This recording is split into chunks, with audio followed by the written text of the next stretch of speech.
In 1963, an American expedition did something never before achieved. They filmed from the summit of Mount Everest. Before them is a sight to lift the heart and bring tears to the eyes. These are the first moving pictures ever taken from the summit of Everest. Narrated by Orson Welles, this film was the first time the world saw the view from its tallest mountain. But these cameras were also capturing something else. The final chapter in the conquest not only of Everest, but all the Himalayas' great peaks. This was the epic era of mountaineering. An era when filmmakers helped turn mountaineering into a global struggle for prestige. There was this sense that there was an international race going on. Nothing was more important than those mountains. Between the 1920s and the 1960s, the highest mountains on Earth became symbols of status and achievement.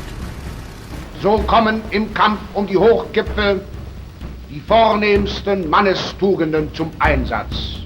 This was really mountaineering as politics. The largest expeditions ever assembled became displays of national power. The expeditions themselves were branded with empire. From the beginning, filmmakers risked everything to capture these great spectacles. This was something that nobody had done before, to climb up to those levels and film under extreme conditions.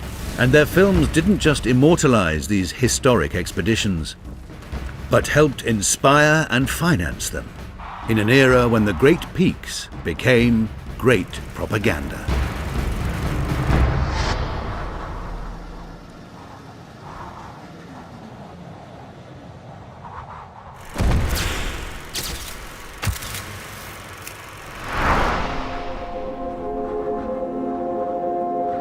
The epic era of mountaineering required an epic stage.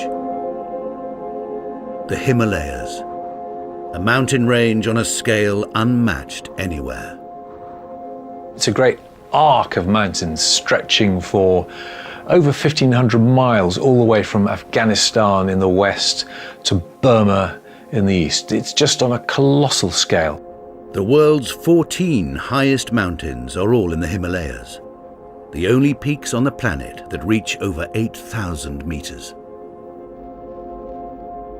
In 1913, a British Army officer and filmmaker called John Noel gazed from Darjeeling in India towards these distant peaks. He dreamed of seeing one in particular, the tallest, Everest. Everest had been measured from afar by the British in 1856. And such was a wizardry of differential calculus and mathematics that they could literally peer across the skyline to the peaks that scored the horizon, and from considerable distances come up with astonishingly accurate measurements of their height. Once they discovered that this was the tallest mountain in the world, I mean, it captured the imagination. But before Noel, no one had been within 40 miles of the mountain. Because while the British could see it, they could not approach it. Everest wasn't just shielded by the vast Himalayan range, but by the two nations on whose borders it sat, Nepal to the south and Tibet to the north. These were nations caught between the great powers of their day, the British Raj, China, and the Russian Empire. To survive, both Tibet and Nepal had isolated themselves to outside influence. Throughout the 19th century, people have been trying to get to Tibet. Explorers, travellers, scholars, soldiers, missionaries, colonial officers. And effectively Tibet had been closed to outsiders. None of which was going to stop John Noel. In 1913, Noel disguised himself as a pilgrim and crossed illegally into Tibet with two companions, determined to photograph a route to Everest.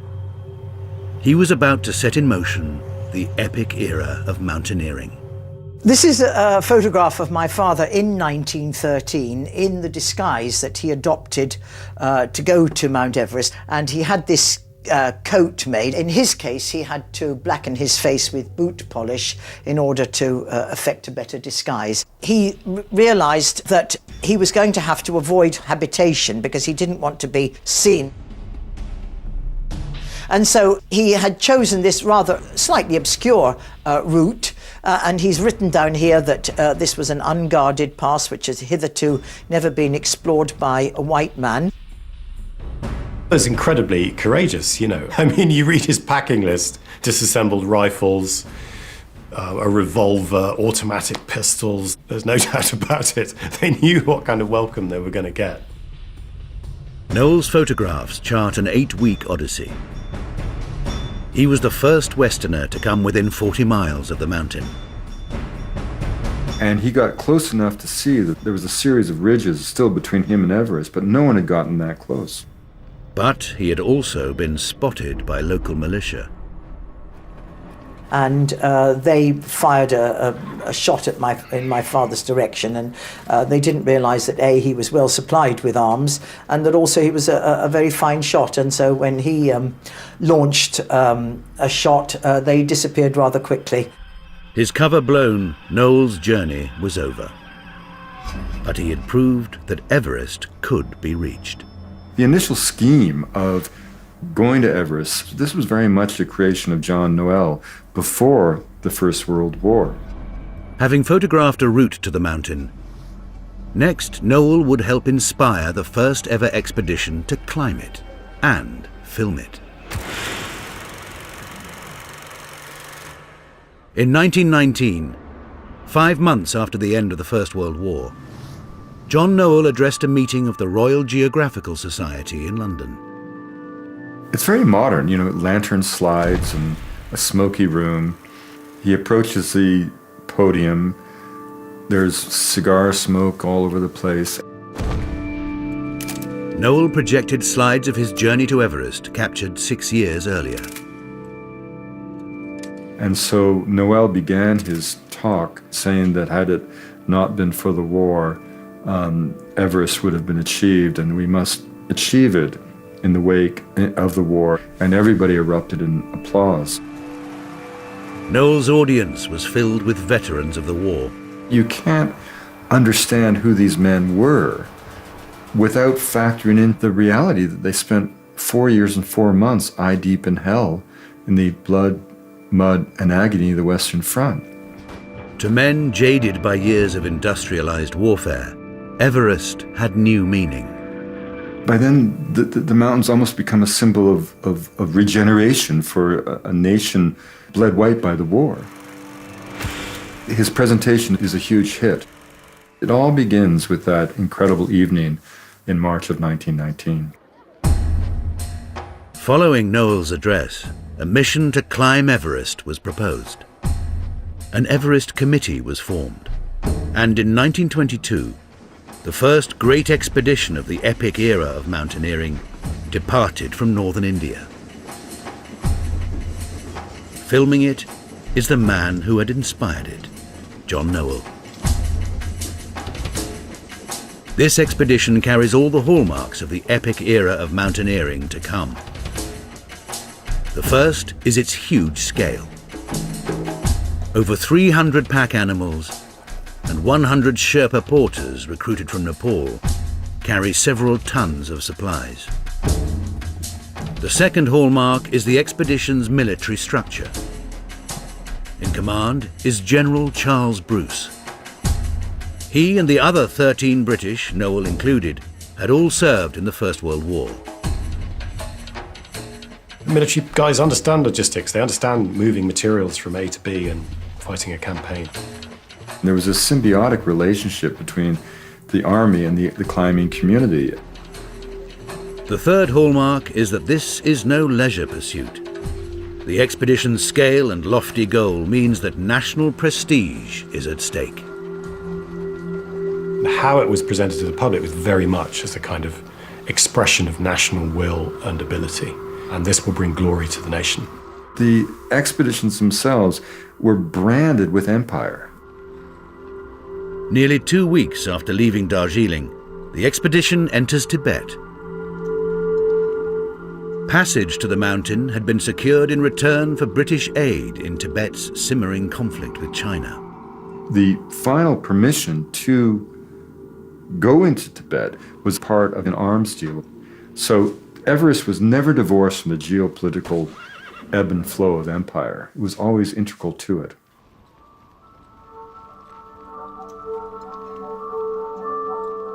No one has ever filmed in Tibet before Noel. His camera captures the first moving images the Western world will see of this hidden land. It's the first time that a film was made in Tibet, and it's the first really ethnographic film, or a film about the people of Tibet. It is a deeply feudal society. You know, a third of the people are in monasteries or nunneries.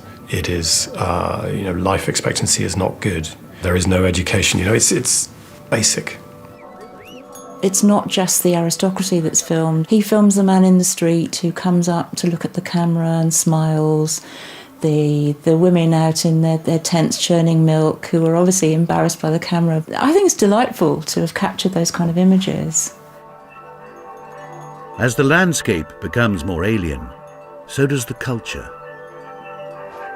At the final monastery before the mountain, Noel films a religious festival. Dancers wear suits of human bones and play drums of human skin. Most of Noel's film of this expedition is of the journey through Tibet and its culture. Because the filming of the mountain, like the climbing of it, would prove harder than anyone could have imagined.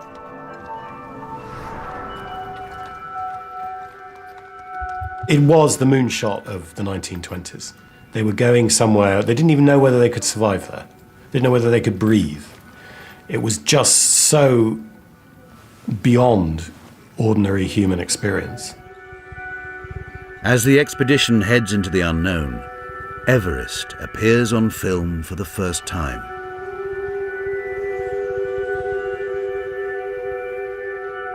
Base camp is established at nearly 5,500 meters. Above even the tallest peak of Europe, Noel sets up the world's highest ever photographic laboratory. He has a tent for developing his films that he sets up by the side of a glacial stream. His film and negative are sort of cracking brittle in the frozen temperatures. It was a nightmarish proposition because, the developers would freeze in the cold, dust would enter the tent and ruin emulsions. He sets up a wee little stove fueled by yak dung to try and dry out his negatives. He was a truly original photographer and filmmaker. Nothing escaped his imagination. Fighting altitude sickness, Noel shoots and processes 10,000 feet of film. 2 attempts are made on the summit. Noel can only film them disappearing up the vast slopes. Out of his camera's range, each party sets new altitude records.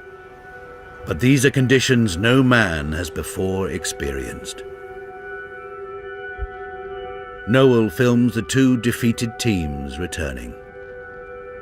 Basically, the camp is too low. They give it a good try, but they are just not in the right place with the right stuff at the right time. With the monsoon approaching, the expedition retreats from the mountain and the long journey back to Britain begins. In London, Noel's film accompanied the climbers' lecture tour and was not widely seen. Everest remained unclimbed, but the expedition hadn't been for nothing. In many ways, it was a good first attempt. You talk about failure, well, they didn't do it, but they learned a great deal. In exchange for all film rights, he will give the Everest Committee £8,000, and in doing so, also relieve them of the obligation of paying for the photographic work, which is essentially another contribution of £2,000, so £10,000. I mean, that's entrepreneurial brilliance, and it saves the RGS's bacon, because they need the cash. This is very expensive. It puts them back in the field. The same filmmaker who had inspired the first ever Everest expedition was now single-handedly financing the second.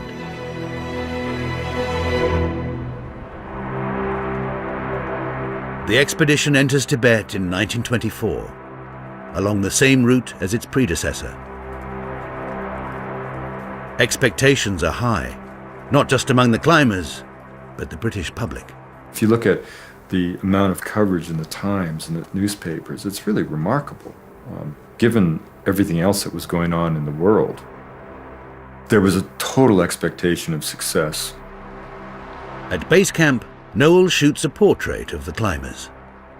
He was actually quite aware that many of the climbers didn't really want a filmmaker on the expedition.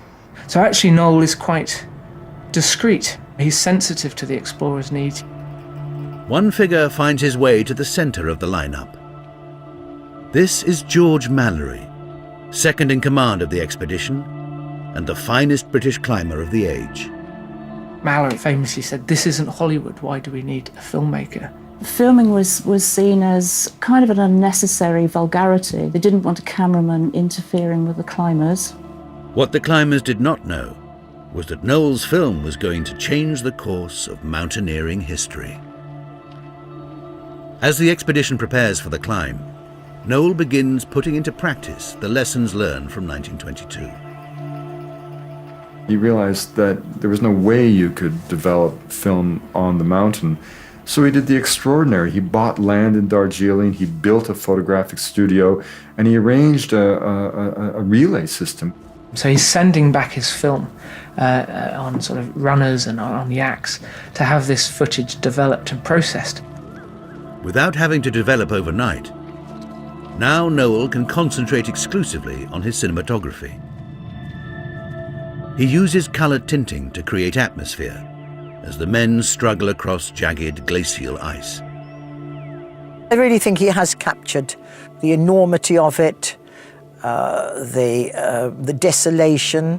I think with the tinting, it's given us a very good impression of the temperature. I can feel it, chilly. There's artistry in this film. It's shots of high-speed winds on the ridges of mountains catching the clouds. There are shots of sunlight moving across the surface of glaciers that are just magic to watch. Noel has with him 14 cameras. Here he demonstrates his primary cine camera. It features several of his own innovations. Electric motors allow both time-lapse and slow motion. Rubber casing prevents freezing. Adjustments reduce static electricity that can damage the film. If you look at his film technique itself, he pioneered in so many ways. His use of lenses, his use of slow motion, his use of aperture. All of these techniques that hadn't yet been used, certainly not in the Himalayas. Perhaps the greatest feat of filmmaking of its day was about to unfold. Noel climbs with his cameras to around 6,700 meters, the third of 6 camps, and the limit of his endurance. Here he locates a ridge to film the final summit teams. That's my father with one of his porters looking for a suitable place to position the cameras. No one has ever filmed before at these altitudes. He said on occasions he was so cold and so numb that he couldn't even think, let alone try and manipulate the cameras. Noel switches to his customized telephoto lens. What all of Britain hopes will be the ascent of Everest is about to begin. 2 climbers, Somerville and Norton, depart with their porters to the higher camps for the first summit attempt. At nearly 2 miles distant, no one has ever filmed at this range before. As the climbers recede into distant specks, Everest moves to center stage. And the star of the film is the mountain. This kind of elemental colossus that's constantly just outside the tent.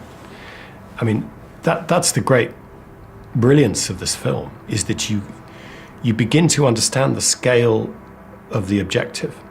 And you're an increasingly weak and ill and uncertain creature in front of it. Norton and Somerville return 2 days later, lucky to be alive. Snow-blind and in agony, Norton is carried to his tent. Now the final assault begins. From afar, Noel films George Mallory and his climbing partner Sandy Irvine as they depart with their porters. Using bottled oxygen, they are about to climb higher than any human before them. You can hardly see the men, they're like little ants, aren't they? You just see them at a distance, incredibly fragile against this backdrop that, they're gone. But now you can even begin to see in this footage the mist rolling in across the northeast ridge. Nobody knew whether it was even physically possible for Mallory and Irvine to reach the summit. The drive to climb these peaks for the first time that was pushing men way beyond the limits of perhaps what was sensible. Medicine just didn't know what was going to happen. But perhaps Mallory's sense of risk had been shaped by his years spent on the Western Front. In a sense, for that whole generation, it's an obvious reality that the war was the backdrop of their lives. At some level, they had seen so much of death that it had no hold on them. I think life mattered less than the moments of being alive. And I think that is how they were able to accept a level of risk that actually Everest demanded. Dawn brings no news of Mallory and Irvine. Noel and his porters scan the peak for any sign of the men. A search party is sent to the highest camp. Noel's camera captures the extraordinary scenes that unfold. For me, the most powerful sequence in the film is when they're waiting at a lower camp, waiting for men to return. And we see tiny little figures assembling blankets in the form of a cross. The figures are the search party, and the cross is a pre-arranged signal. A symbol for, effectively all hope is lost. The men have died, there's no hope of rescue. Well, there's one figure staying by the just slumped down in the snow. God, this is heartbreaking. It's very moving to see this, even almost 100 years later, as the moment where people knew finally that no one else was coming down. It must have been a crushing blow for Noel behind the camera, who'd invested this money in taking a film of this expedition, and all of a sudden he's behind the camera thinking, oh no, tragedy's happened. Noel then films Sherpas laying out a responding message to the search party above. So it's 6 blankets laid in threes, rows of blankets, the message, abandon all hope, come on down.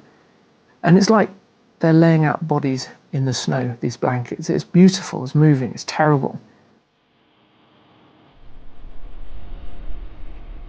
Mallory's body was found in 1999. Irvine's remains on the mountain. It's unknown whether they reached the summit. The great Everest expedition of 1924, so certain of success, has ended in tragedy. Noel's hopes of being the man to film the climbing of Everest are dashed. Looming large is the massive £10,000 outlay that needs recouping. The pressure on him to make a successful film, particularly in 1924, was intense. He had to recoup that investment, and he had to have a hit. The challenge for Noel is that the expectation is victory, and the reality is death. His story has gone from being this incredible epic success to being a eulogy for the death of Mallory and Irvine. He's fretful. Is it going to be successful? To make back the money, Noel hit upon an extraordinary way to publicize the film. He comes up with a scheme to get 7 monks to come out and accompany the film at its opening. Here you have Tibetan monks who look glorious, playing tunes on human thigh bones. How could you not want to see that? The so-called dancing llamas that accompanied Noel's film were the talk of Britain. But news of this stunt, together with some of the scenes depicted in the film, was not received well in Tibet. The Tibetans are furious. These monks have been reduced in their mind to a carnival show. The religion's been insulted. This affair of the dancing llamas so offended the Tibetans that they refused any permission for future expeditions into Tibet. Thanks to Noel's film and its publicity, the British would be denied further access to Everest for nearly a decade.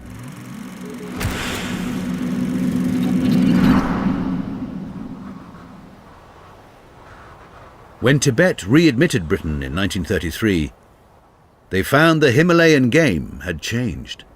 The great problem for the Mount Everest Committee in the 30s is that other people, other countries, damn them, have shown up on the scene wanting to climb the Himalayan giant. There's lots of interest from Germany and Austria. There's interest from America. They want to come and play as well. Nazi Germany launched its first large-scale expedition to the Himalayas in 1934. Its target was Nanga Parbat, the 9th highest of the 8,000-meter peaks in what is modern-day Pakistan. The expedition was financed by the Nazi state. The film, introduced by the Nazi Reichssportführer, left no doubt why they were here. Der Kampf den Himalaya ist der verkörperte Wille des Menschen, die Materie zu besiegen. They are there in order to further the standing of the German nation, driven by a sense of competition with the other great mountaineering nations, first and foremost the British. German mountaineers had come to believe that they could elevate their nation's status during the disastrous aftermath of the First World War. To the Germans, the First World War left a deeper imprint on their mountaineering practice than it had even for the British. And mountaineering is clearly seen as a tool to regain German standing as a nation. And it becomes official policy of the German and Austrian Alpine Association. The German and Austrian Alpine Association soon aligned itself with Germany's rising right wing. A Jewish section is expelled from the German Alpine Club in the early 1920s. These are sort of proto-Nazi policies, so it becomes associated with fascist politics early on. In the 1920s, Germany and Austria were home to the biggest climbing club in the world. This explosion in mountaineering's popularity saw a new genre of film flourish called Bergfilm, or mountain films. The Holy Mountain was one of these films. Tales of heroism and love set against the Alps. It wasn't long before Bergfilm was also drawn into the Nazi sphere. The Holy Mountain was notable for the debut of its female star, Leni Riefenstahl. Riefenstahl was a former dancer who became a leading lady in Bergfilm in the 20s and 30s. In 1932, she directed her first mountain film, The Blue Light. Riefenstahl's film, like others in the genre, used striking imagery to hint at a greater struggle than simply man against mountain. The imagery of mountaineering is a really powerful thing, and Riefenstahl, I think, really nailed that. Among the Blue Light's many admirers was Germany's new Reichschancellor, Adolf Hitler. Hitler employed Riefenstahl to film the Nazi rallies at Nuremberg. He also had her film the 1936 Berlin Olympics, the great showcase of Nazi values. Her balletic celebration of the physical form harked back to the dancing sequences of her mountain films. The quality of her work in the Olympics arose from her experience gained in the Berg film. I mean, I think the two are intimately linked. I mean, you can't have the one without the other. It was at the Olympics that the Nazi takeover of German mountaineering and mountain film was made complete. Joining Riefenstahl's film was the premiere of the Nanga Parbat expedition documentary. The expedition had been a disaster, with 10 killed in storms. Their deaths are presented as heroic sacrifices for the fatherland. Coffins are shown wrapped in swastikas. And the Nazi Reichssportsführer provides his stirring epitaph.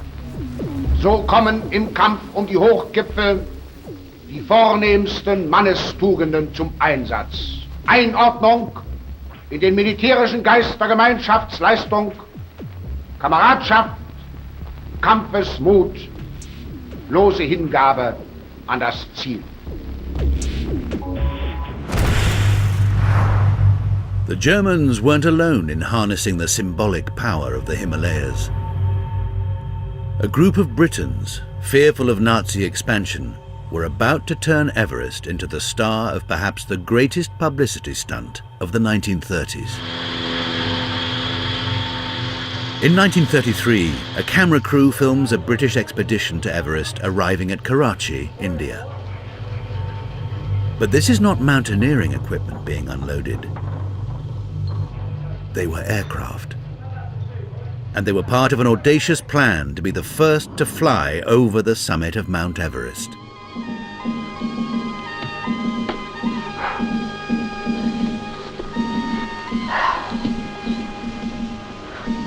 The absolute crest, the pinnacle of the world, the last mystery, Blacker. Well, do realize you could put Everest on the map in 3 hours.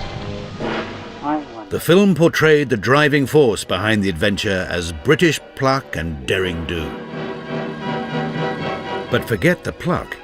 This was propaganda. The expedition was led by RAF officer Air Commodore Peregrine Fellows. Start this year. There's not much time. A man who had become fearful of the rapidly expanding Nazi Luftwaffe. My great-uncle Peregrine had always been interested in the development of flight, and he felt very, very strongly that we were in danger of going into a war with Germany totally unprepared in terms of air power. This flight over Everest was to be a PR stunt for the Royal Air Force.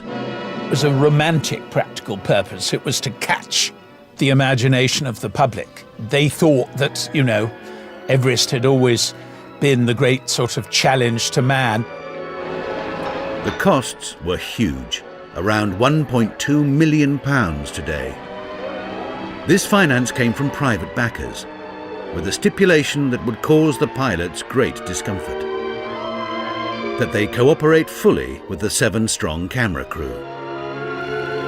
There's quite a few tales about the way the filmmakers imposed themselves upon the whole business. £40 under guarantee. Splendid. Here's poor old Pell having to act enthusiasm on the telephone. You can sort of see what agony he was in, can't you, really? He couldn't stand publicity. He absolutely hated it.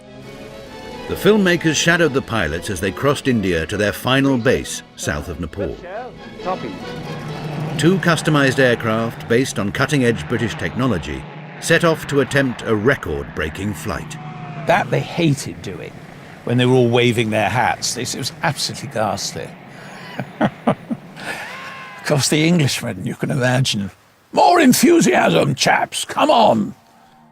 While Air Commodore Fellows awaited news from the ground, McIntyre piloted the second aircraft.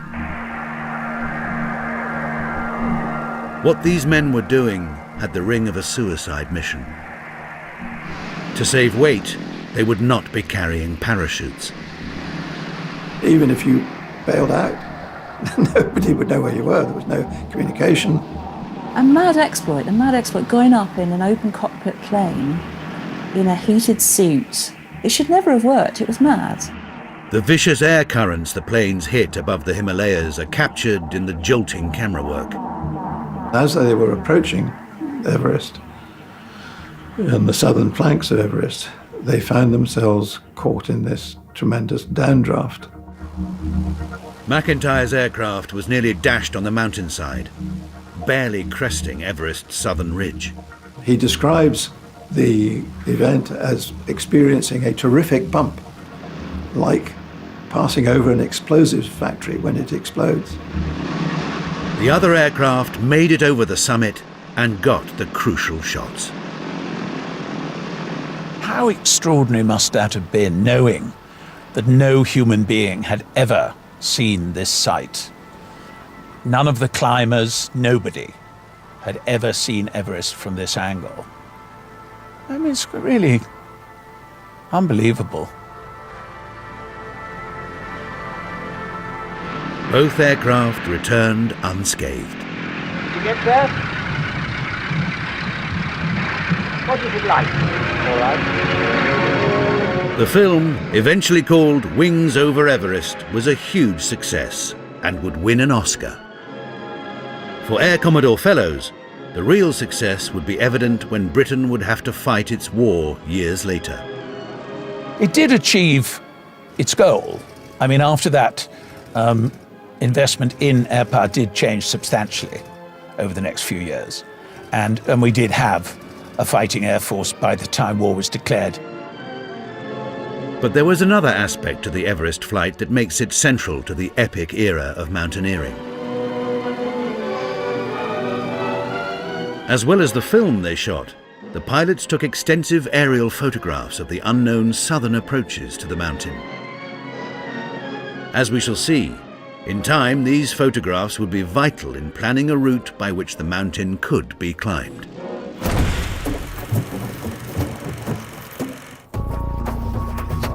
For the rest of the 1930s, however, while Britain had captured Everest from the air, it could not conquer it from the ground.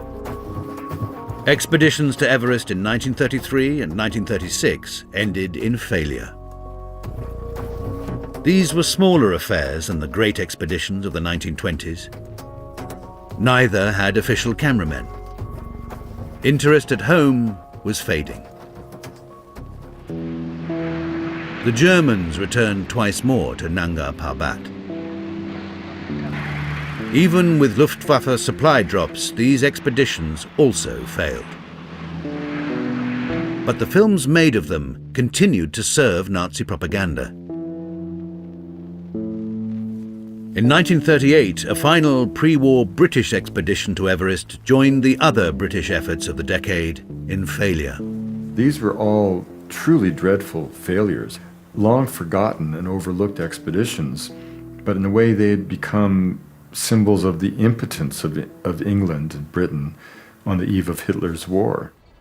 As war broke out, Everest and the Himalayas' other 8,000-meter peaks remained unclimbed. Europe's climbing elite was drafted into specialist mountain units to fight from the Alps to the Caucasus.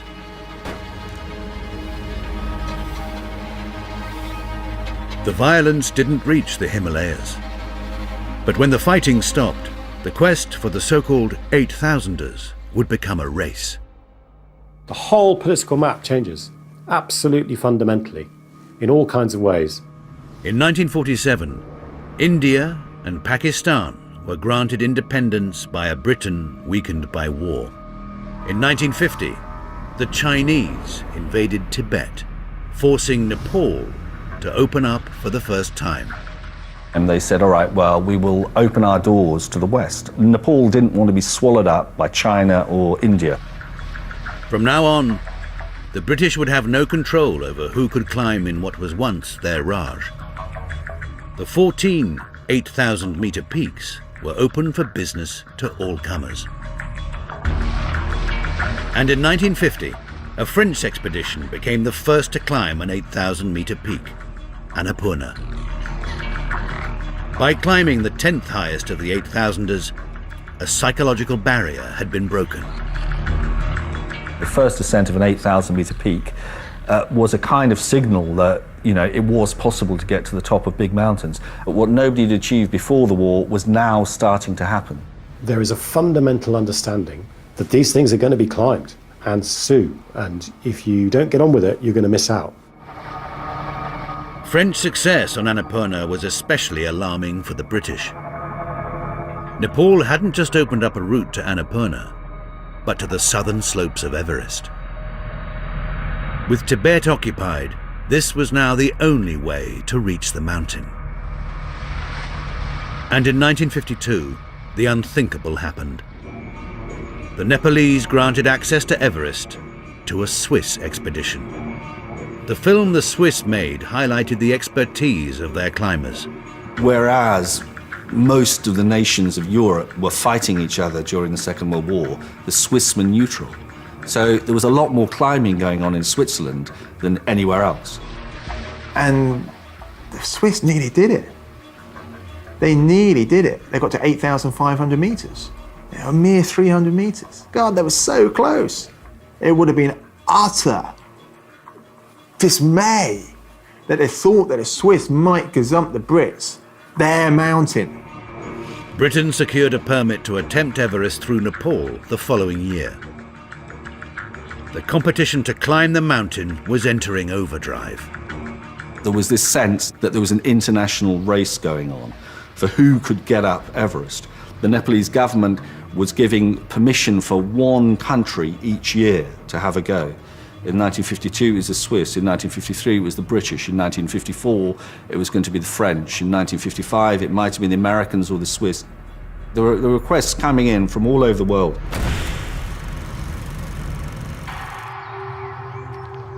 As the British planned their 1953 expedition, they knew it was now or never. The pressure was intense on the expedition leader, John Hunt, another military man. He was a sort of army officer who was at that point working for Montgomery in France. He'd been through the war. He was a very, very successful soldier. He understood logistics. An army marches on its stomach. He accepted hook, line and sinker the notion that we've got to get to the summit by whatever means are necessary to get there. Hunt used the film and photography taken by the Wings over Everest pilots in 1933 to help plan the route up Everest's southern flanks. A cameraman records the expedition's journey to base camp. But this ascent would be filmed differently to those before. As the climbers progress higher on the mountain, one of them, George Lowe, becomes chief cameraman. He was given a little camera, it's called a gun camera. These sort of robust cameras that were actually developed in the war, attached to the wings of fighter planes, trained on machine guns so they could sort of record footage. In George Lowe's hands, these lightweight gun cameras mean for the first time filming can take place on the higher reaches of the mountain.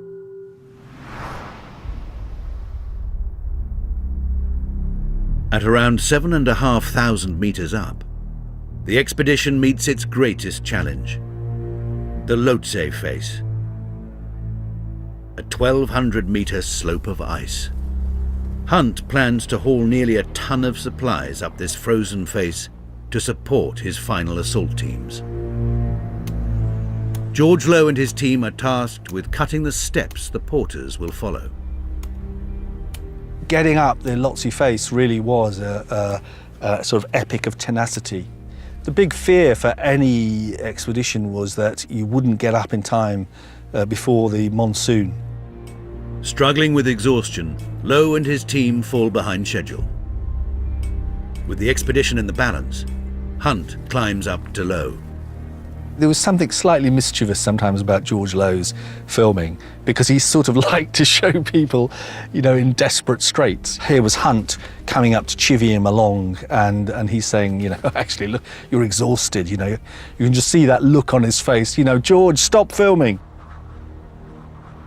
To break the deadlock on Lhotse, Hunt orders the use of some of the expedition's precious oxygen. The reinvigorated team complete their task, and supplies are ferried up to the South Col, the jumping-off point for the summit. This was the big carry. This is a long chain of Sherpa porters carrying supplies up, oxygen, tents, food, to the South Col. The moment has come for the assault team to leave to the higher camps. Hunt selects the 2 climbers he feels are strongest and best acclimatized.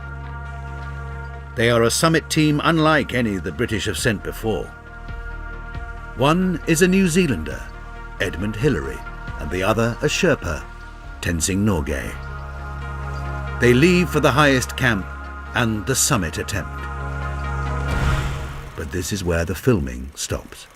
At the last minute, Ed Hillary said, all right, go through your rucksacks, boys, and get rid of anything which is non-essential.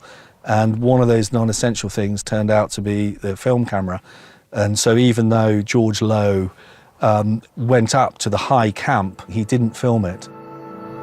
Out of sight of the cameras, Hillary and Tenzing will have a hidden advantage on their summit attempt. A crucial scientific edge provided by the expedition's physiologist, Griffith Pugh.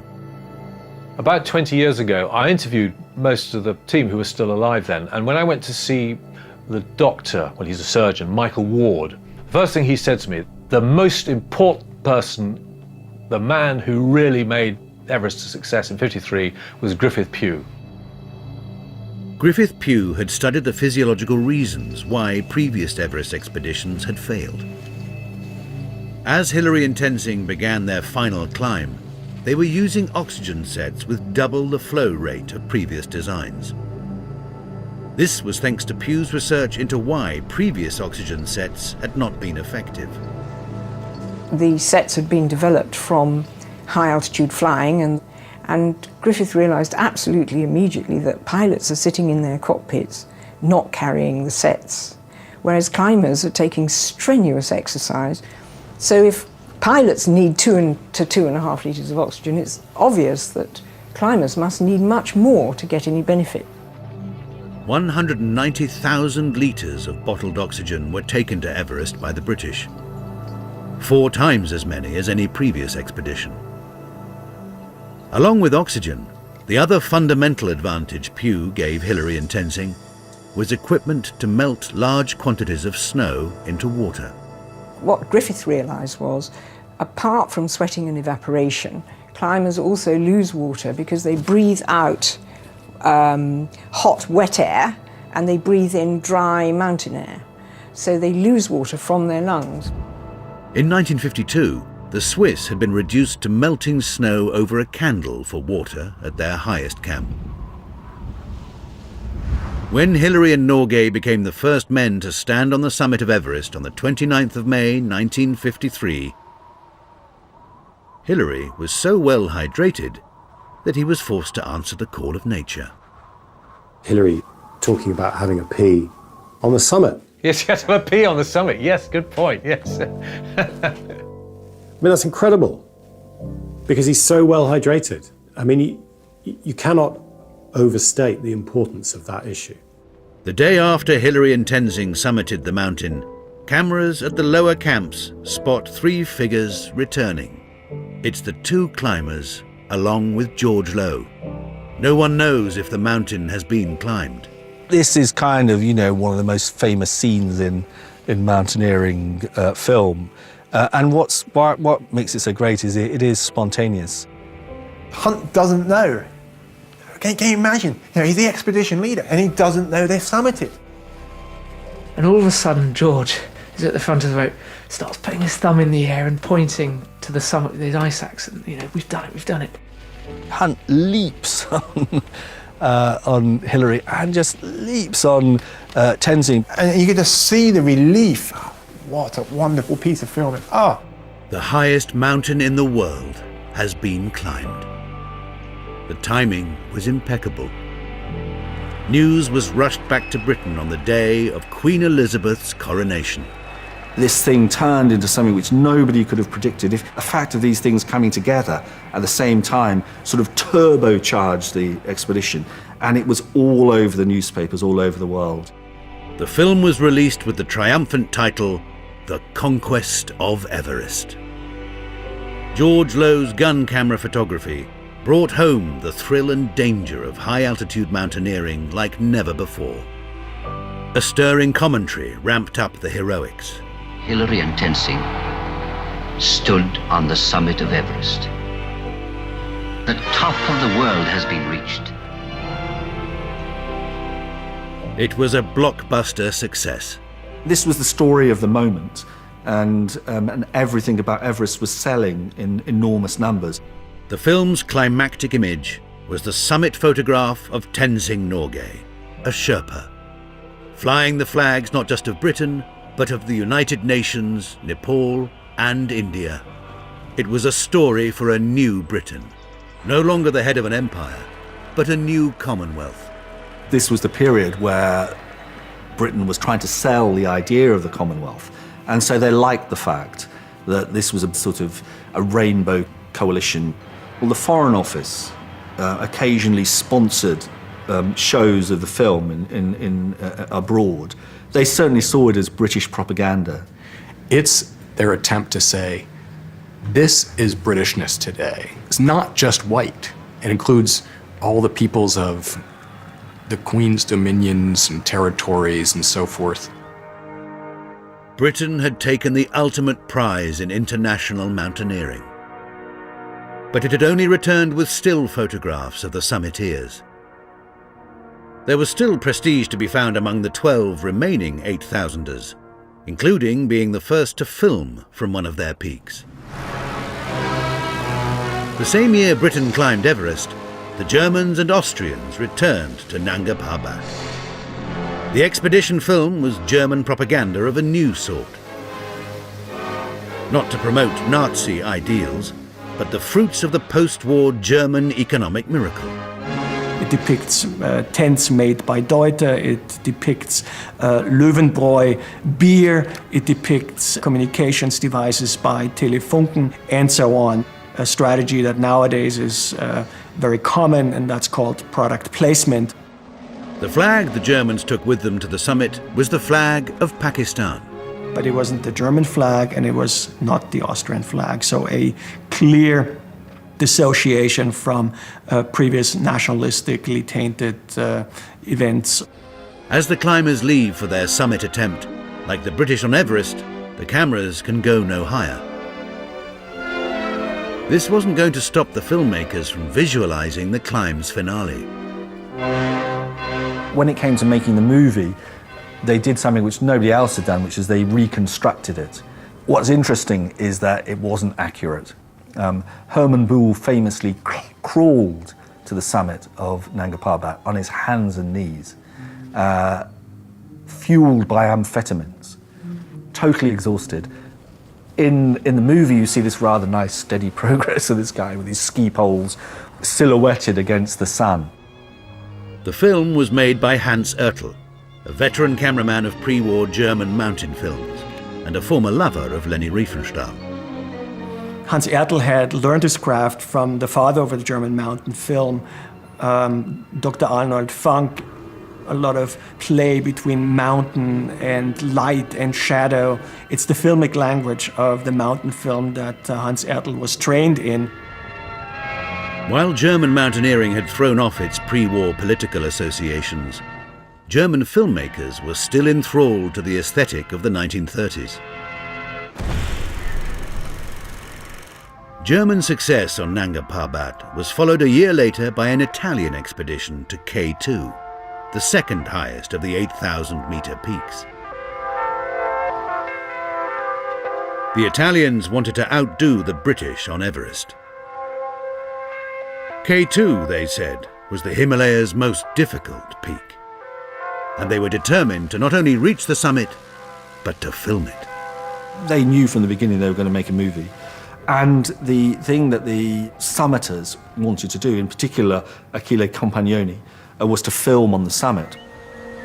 The Italian government had seen the prestige Britain had taken from Everest and financed the biggest, most expensive expedition ever.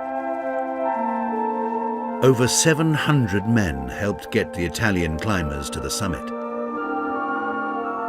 These are the first ever moving images from the peak of an 8,000-meter mountain. You don't see very much. It looks pretty dark. They look very cold. It looks pretty miserable. But this is it. This is the real McCoy. Lead climber Achille Compagnone removed his glove to operate the camera and lost 2 fingers to frostbite.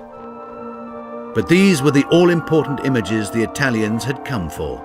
When the film was sold, this was very much part of it. You've seen Everest, you've seen the film on Nanga Parbat, you've seen the Annapurna film, but now we're actually going to give you some footage of what it's like on the top of an 8,000-metre peak. The expedition's success was heralded as a moment of national healing for a country still confronting its fascist past. The welcome the Italians got as they came off the boat, having climbed K2, was just staggering. I mean, here was something that was spirited and joyful with a little bit of danger, and they were leading the world, and that meant a great deal, I think. After Everest and K2, the floodgates opened in the Himalayas. Improved technology and physiology meant that by the end of the 1950s, all but one of the 14 8,000-metre peaks had been climbed. And in 1963, the Americans did what the British could not: brought back film from the summit of the highest, Everest. The cameras followed an historic traverse of the mountain, ascending one route and descending another. But for the superpowers, mountaineering's prestige was fading. The Americans climbed Everest in 1963. They did it brilliantly, fated by Kennedy. But, there was a sense, well, that's that. We've done that. Now let's get on with this going to the moon thing, because that's going to be the next big thing. Even Everest paled in comparison to the new frontier of exploration. And when in 1964 a Chinese team climbed the last of the 8,000ers, Shishapangma, the curtain fell on the epic era of mountaineering.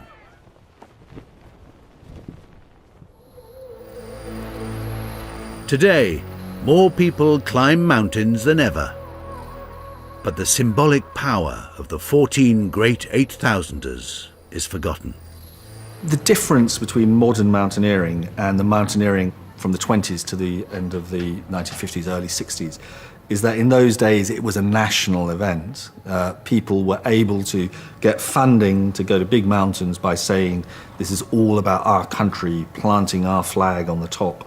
They were seen in this bigger nationalistic context. That has gone now. And in the digital era, film and filmmaking no longer plays the key role it once did. Nowadays, everyone thinks he or she is a filmmaker, because everyone can take film on a camera this big. You don't take out an ice axe and unravel some flags. When you climb a mountain now, you want a mobile phone, you take a selfie, and then you instantly whiz it back to your family at home.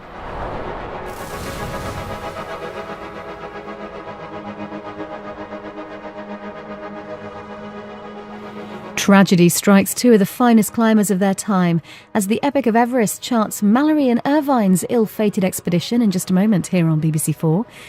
And then the climbing continues at 11:25 as we don the crampons and prepare to get stuck in to the Eiger's Wall of Death. Stay with us.